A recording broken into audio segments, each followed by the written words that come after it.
NTR, ANR, MGR, Raj Kumar cinema అనగానే ఇటువంటి పెద్ద పెద్ద కటౌట్లే కనిపిస్తాయి. వీళ్లనే తెరవేల్పులుగా భావించి తొలి పూజలు అందిస్తారు.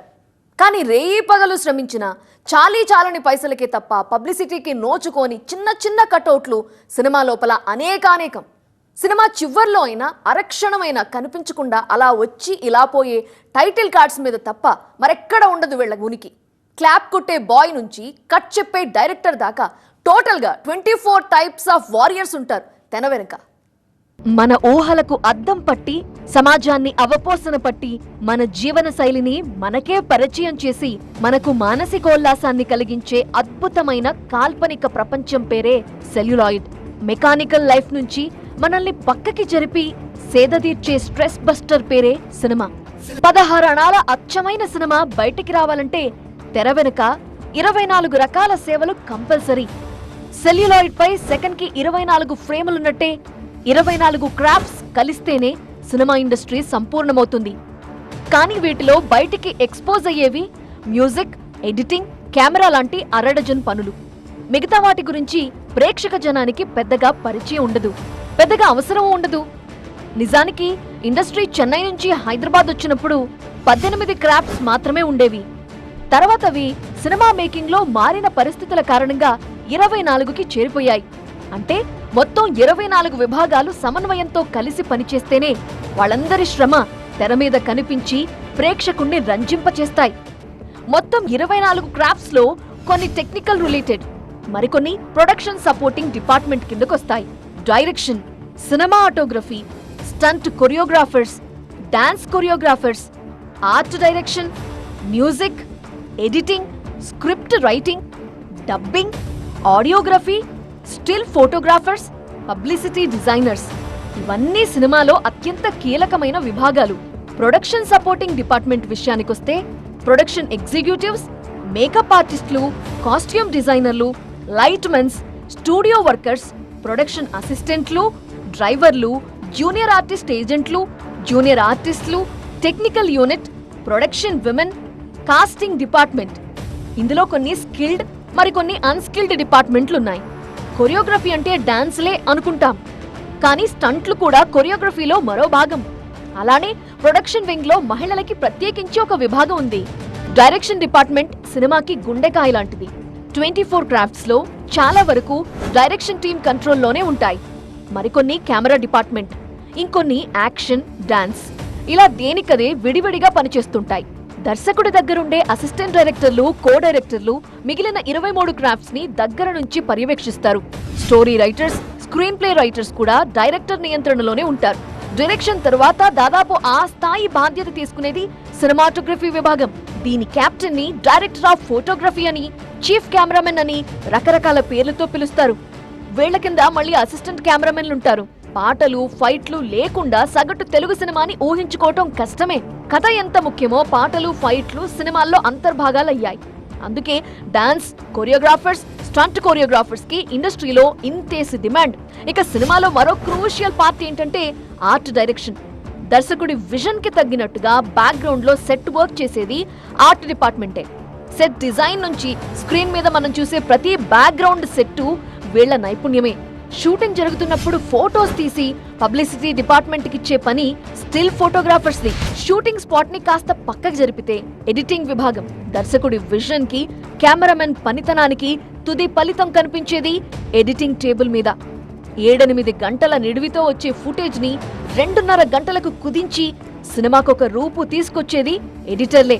ఎడిటింగ్ వర్క్ కంప్లీట్ అయితే జస్ట్ వీడియో అవుట్పుట్ మాత్రం సిద్ధమైనట్టు. Dubbing, music team video output ని చేతిలోకి తీసుకుని దానికి ఆడియో హంగులు దిద్దుతారు. ఇది అతిపెద్ద challenge. Sound designing, mixing, re recording ఇవన్నీ మ్యూజిక్ విభాగం కిందకొస్తాయి. ఇవన్నీ ఒక పర్ఫెక్ట్ సినిమా అవుట్పుట్ ని శాసించే అత్యంత కీలకమైన క్రాఫ్ట్. సినిమాల్లో రాణించాలంటే కేవలం సినిమా మీద ప్రేమ ఉంటే సరిపోదు. ఎర్రబస్ ఎక్కి హైదరాబాద్కు వచ్చేస్తే సరిపోదు. స్టూడియోల చుట్టూ చెప్పులరిగేలా తిరగటాలు, పెద్దోళ్లతో పరిచయాలు ఒకప్పుడు.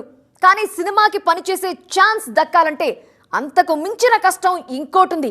యూనియన్లలో పేరు రాయించుకోవాలి, లకారాల్లో చెల్లించుకొని గుర్తింపు కార్డులు తీసుకోవాలి.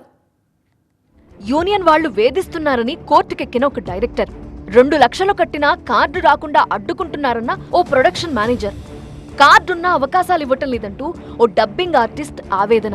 టాలీవుడ్ దాటి వైరల్ అయిన వార్తలేగా ఇవన్నీ.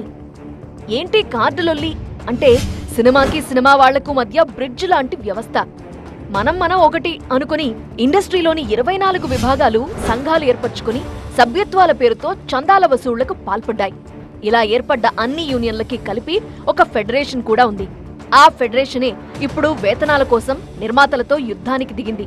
మా కార్డు మీ చేతిలో ఉంటేనే సినిమాల్లో పనిచేయడానికి మీరు అర్హులు, లేదంటే ఇండస్ట్రీకి ఔటర్లే. ఇలా యూనియన్లు పెత్తనం చెలాయిస్తున్నాయి అనేది ప్రొడ్యూసర్ల మాట. డాన్సర్ యూనియన్ ఉంది, దాని ఎంట్రీ ఫీ 7 lakhs. 7 lakhs పెట్టడం వల్ల కొత్త టాలెంటెడ్ డాన్సర్స్ లోపలికి రావట్లేదు. కొత్త డాన్సర్స్ రావట్లేదు కాబట్టి మీరు వెళ్ళి ఏ సినిమా అన్నా చూడండి, ఒక 10 మంది కానీ ఎక్కువ డాన్సర్స్ కనిపించినారంటే దానిలో 60% ఆర్ 90% ఫ్రంట్ కనిపించే వాళ్ళు బాంబే నుంచి ఉంటారు, మన డాన్సర్స్ బ్యాక్ ఉంటారు. సో దీని అర్థం మన ఇక్కడ డాన్సర్స్ యూనియన్ ఇక్కడ లోకల్ టాలెంట్ని తొక్కేస్తుంది. 24 క్రాఫ్ట్స్ లోకి ఎంట్రీ అవ్వాలంటే ప్రతి దానికి ఇంత అని ఖర్చు పెట్టాల్సిందే. ఇందులో అత్యధికంగా ఆర్ట్ డైరెక్షన్ కార్డు కోసం 10 లక్షలు కట్టాలి. 7 లక్షలు సమర్పించుకుంటేనే dancer union card, production union card 6 లక్షలు, మేకప్ యూనియన్ కార్డు ఖరీదు 5 లక్షలు, స్టంట్ యూనియన్ కార్డు కూడా 5 లక్షలు చెల్లిస్తేనే ఇస్తారు.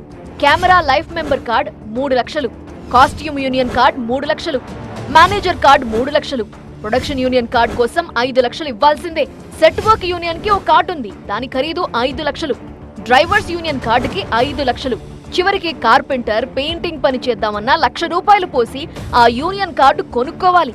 యూనియన్ ఆర్టిస్ట్ యూనియన్ లో, రైటర్ అసోసియేషన్ లో చేరాలన్నా 25,000 సమర్పించుకోవాలి. కెమెరా యూనియన్ కార్డుకి 25,000 ఇచ్చుకోవాల్సిందే. ఇలా ప్రతి కార్డుకి ఓ రేటుంది. పైగా ఇందులో వెయిటింగ్ లిస్ట్ ఒకటి. ఆలసించిన ఆశాభంగమే.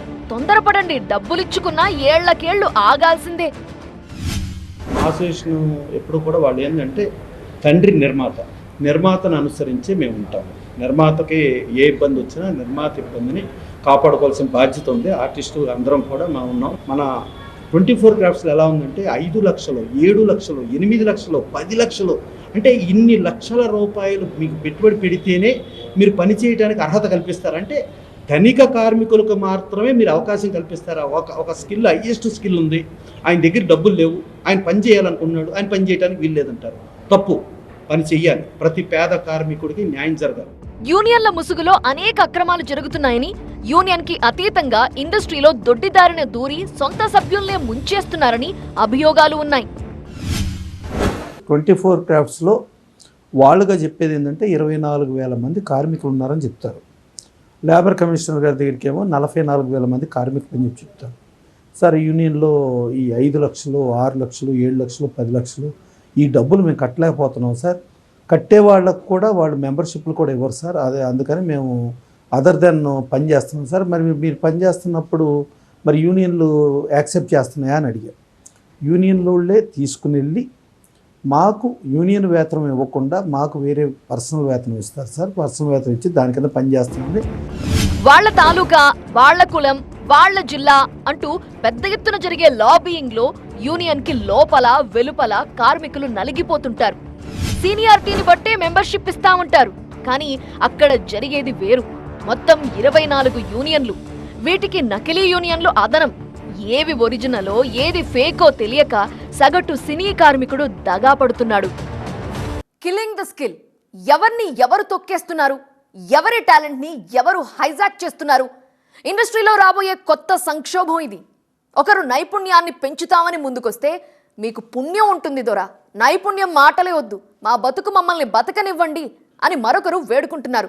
టాలీవుడ్ లో స్కిల్ డెవలప్మెంట్ చుట్టూ జరిగే వివాదం కాస్త కొత్తగా అనిపిస్తోంది. పీజీ పాస్ అయినంత ఈజీ కాదు సోడా కొట్టడం అంటే. ఇక్కడ దేని కథ దానిదే, దేన్ని తీసి పడేయటానికి లేదు.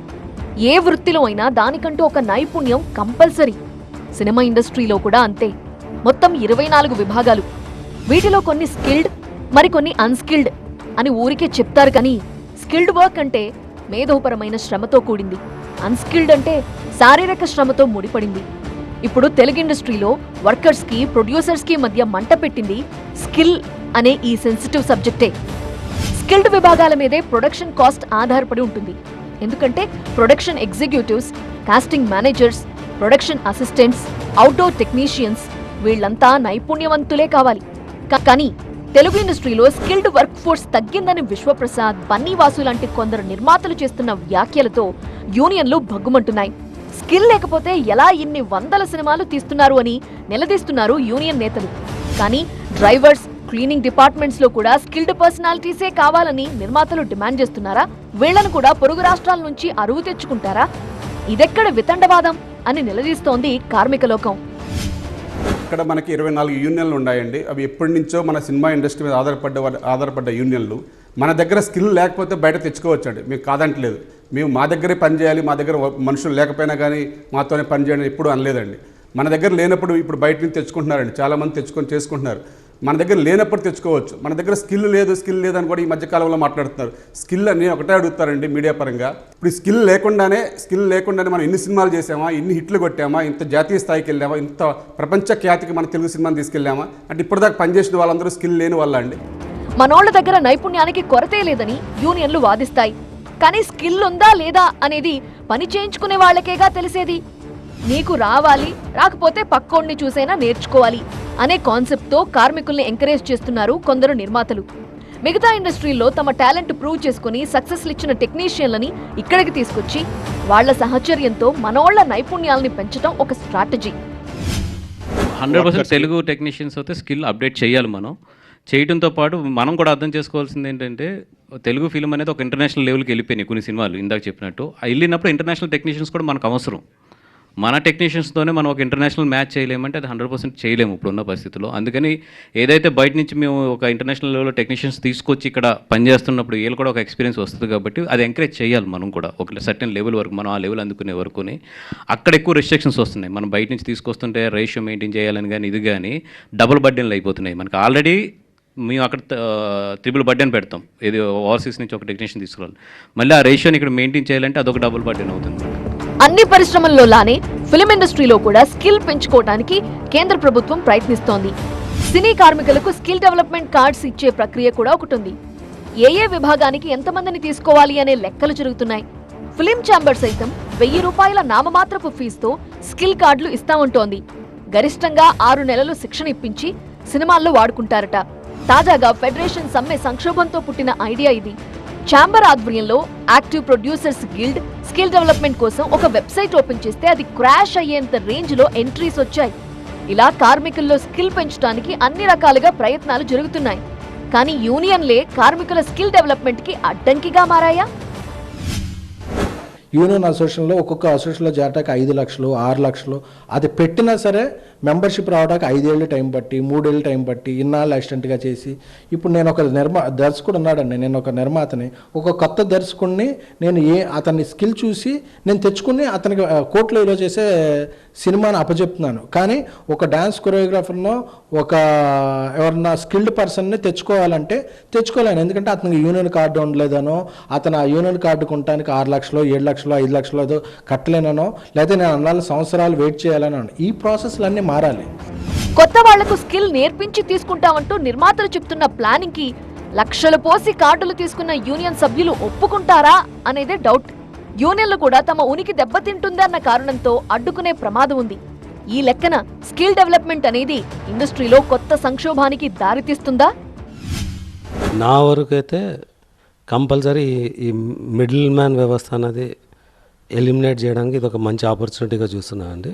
దానివల్ల end worker will be benefiting. ఎందుకంటే వాడు మంచి స్కిల్ డెవలప్ చేసుకొని వాడు 1200 1500 ఎందుకు 5000 తీసుకున్నా అది మంచిది, వాడుకు మంచిది, ప్రొడక్షన్కు మంచిది. సో అంటే అట్లీస్ట్ నా పర్సనల్ వ్యూ అదండి.